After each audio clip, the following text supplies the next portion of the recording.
siapapun kita datang kepada Tuhan Yesus dalam kondisi seperti hari-hari ini, banyak orang mengalami kesusahan, tetapi kita tetap mau datang kepada kaki Yesus, mempersembahkan persembahan yang termahal. Maria selalu dekat dengan kaki Yesus. Banyak orang datang kalau sudah susah, sudah sulit, baru datang sama Tuhan. Dalam keadaan kaya, dalam keadaan sukacita, dalam keadaan kita diberkati, tetap mempersembahkan persembahan yang termahal bagi Tuhan.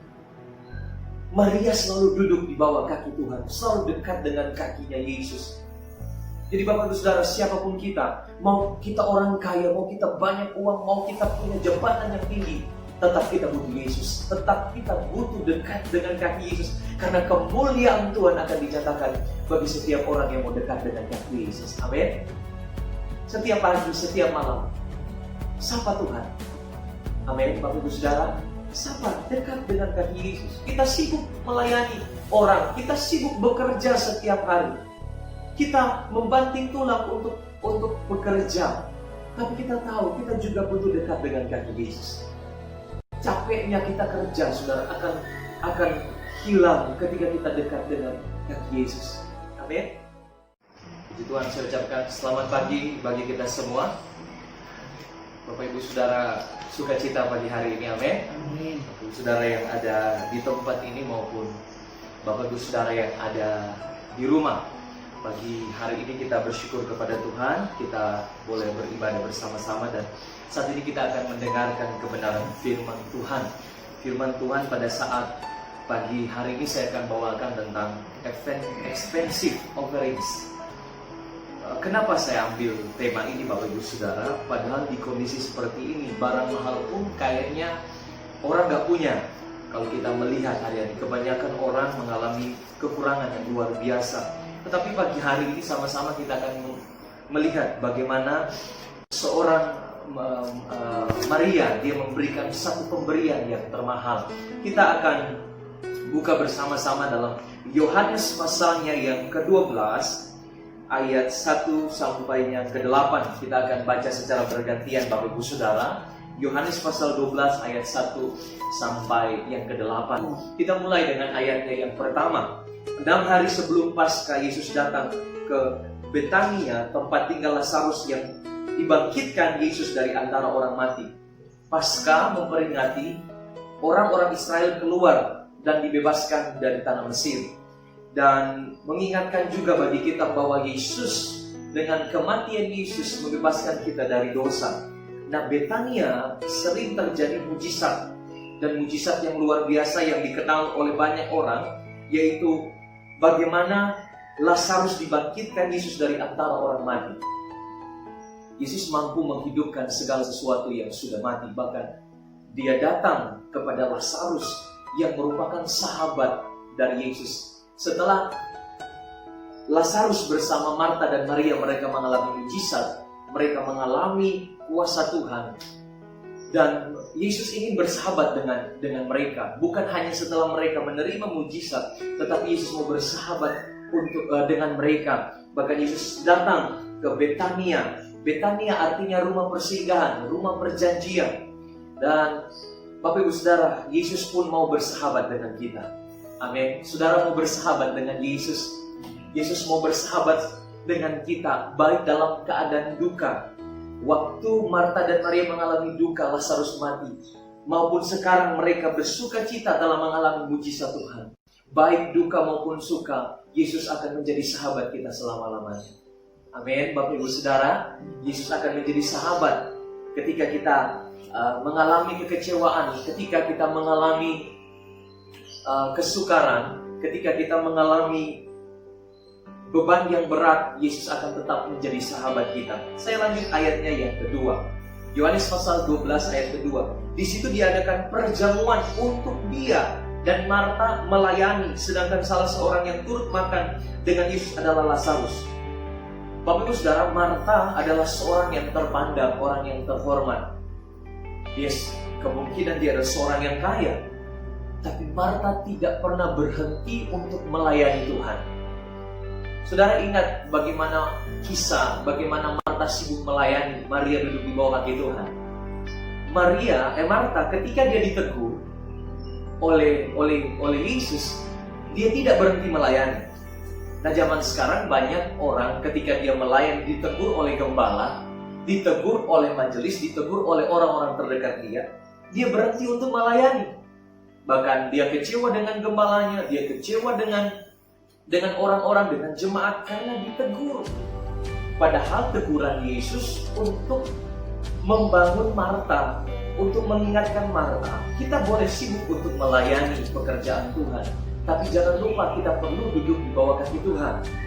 Kami pun sebagai hamba Tuhan, kami sibuk untuk melayani Bapak Ibu Saudara, tetapi kami juga harus sibuk untuk melayani Tuhan. Dan Marta tidak mempedulikan, dia tetap melayani. Nah, siapa kita? Siapa kita sehingga kita tidak melayani Tuhan? Terlalu besar pengorbanan Tuhan bagi kita. Jadi Marta dia melayani, walaupun dia sudah pernah ditegur. Teguran memang menyakitkan, teguran kadang tidak mengenakan hati. Kami hamba Tuhan juga kadang mengalami teguran, tapi bukan berarti teguran itu membuat kami untuk berhenti melayani Tuhan. Setiap orang pasti akan ditegur kalau ada kesalahan. Dalam melayani pun kita ada teguran. Kita perlu menerima setiap teguran dan masukan dari orang lain. Sedang salah seorang yang turut makan dengan Yesus adalah Lazarus. Yesus dekat dengan Lazarus. Dia mengalami mujizat dan Yesus mau dekat, baik dalam duka maupun suka seperti saya katakan tadi. Saya lanjut ayatnya yang ketiga. Saya akan tekankan pada ayatnya yang ketiga ini, saudara, bagaimana pemberian yang termahal yang diberikan oleh seorang Maria. Maka Maria mengambil setengah kati minyak narwastu murni yang mahal harganya, lalu meminyaki kaki Yesus dan menyekanya dengan rambutnya, dan bau minyak semerbak di seluruh rumah itu. Bapak Ibu Saudara, meminyaki ini juga dengan cara menggosok atau mengusap. Meminyaki dengan minyak atau bau-bauan, atau bisa dikatakan parfum. Ya, kadang-kala orang ada yang senang parfum, saya juga senang parfum. Ya, perlu meminyaki, perlu menaruh agar harum. Merupakan adat, meminyaki ini adalah merupakan adat kebiasaan di antara bangsa-bangsa timur selaku tanda penghargaan atau penghormatan dalam hal pelantikan untuk menjabat suatu jabatan. Dalam Ulangan 20 ayat 40, bagaimana seorang imam harus diminyaki, harus diurapi. Untuk menjadi seorang imam atau menjadi seorang raja perlu diurapi. Nah, dalam terjemahan lain dikatakan begini, Bapak Ibu Saudara. Lalu Maria mengambil minyak wangi, kira-kira setengah liter minyak narwastu murni yang sangat mahal harganya. Maria mengurapi kaki Yesus dan menyekanya dengan rambutnya, dan seluruh rumah itu pun menjadi harum karena minyak wangi itu. Saudara, mahalnya harga minyak narwastu ini. Saudara, ini terbuat dari tumbuh-tumbuhan atau dari pohon, ya, dari akar pohon yang tumbuh di India Utara. Jadi sangat mahal, saudara. Jadi mahal harganya menunjukkan harganya 300 dinar. Jadi 300 dinar ini, saudara, kita melihat bahwa upah kerja satu hari itu 1 dinar, itu upah kerja sehari. Jadi dari jam 6 pagi sampai jam 6 sore, saudara, dihitung satu hari itu 1 dinar. Jadi kalau 300 dinar, saudara, itu jadi upah kerja 300 dinar itu hampir 1 tahun, karena dipotong hari Sabat. Orang Israel, mereka hari Sabtu mereka tidak bekerja, jadi hampir 1 tahun. Jadi minyak ini dikeluarkan pada waktu kalau ada acara-acara khusus, misalnya acara pernikahan baru dikeluarkan. Jadi Maria mengeluarkan minyak yang mahal, minyak yang wanginya luar biasa, untuk dia persembahkan kepada Yesus sebagai tanda penghormatan. Jadi minyak ini sangat mahal sekali. Nah, Bapak Ibu Saudara, kita akan melihat bagaimana persembahan Maria yang mewah menunjukkan terima kasihnya kepada Tuhan Yesus. Jadi persembahannya, jadi ini menyangkut seluruh hidupnya dia persembahkan kepada Tuhan Yesus, karena hampir 1 tahun upah kerjanya. Luar biasa, Maria mempersembahkan seluruh hasil kerjanya kepada Tuhan. Jadi mau dia persembahan ini bagaimana menunjukkan terima kasihnya, karena dia sudah mengalami mujizat. Bahkan Bapak Ibu Saudara, inilah satu pengabdian yang diberikan oleh Maria. Dia tahu bahwa Yesus, Dia mendengarkan firman bagaimana Yesus akan mati dan akan dikuburkan. Jadi yang kedua, persembahan Maria adalah pemberian yang terindah dan mahal kepada Yesus. Jadi Maria, dia memberikan pemberian yang terindah dan yang mahal kepada Yesus. Sebagai pengabdiannya yang terakhir, mungkin karena dia tahu Yesus akan mati. Dan dia tahu Yesus akan mempersembahkan tubuhnya sebagai pengorbanan yang luar biasa. Yang ketiga, persembahan Maria sebagai tanda penghargaan dan penghormatan. Jadi Maria, dia tahu bagaimana mempersembahkan persembahan yang termahal dan diberikan kepada Yesus. Kemudian di sini dikatakan kaki Yesus diminyaki merupakan tanda kerendahan hati Maria, dan menyekanya dengan rambutnya menunjukkan kerendahan hati. Dalam 1 Korintus 11 ayat 15, rambut adalah kemuliaan dari seorang wanita. Jadi rambut adalah kemuliaan dari seorang wanita.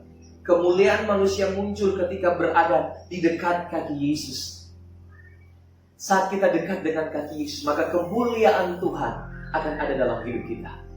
Amin. Jadi sebagai tanda kerendahan hati dari seorang Maria. Maria seorang mungkin yang terpandang, tapi dia mau datang di bawah kaki Yesus. Siapapun kita, datang kepada Tuhan Yesus.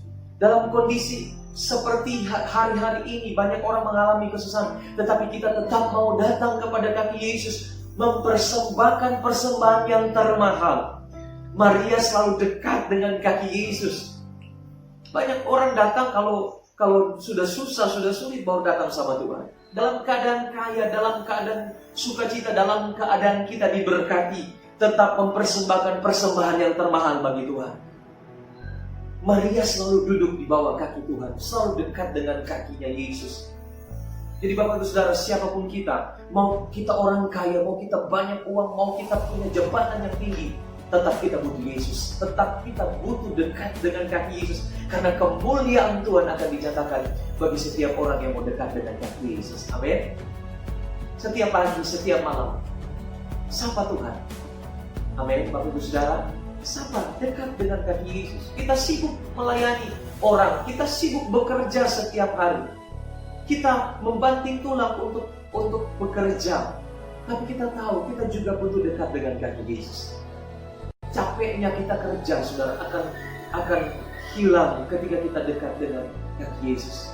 Amin.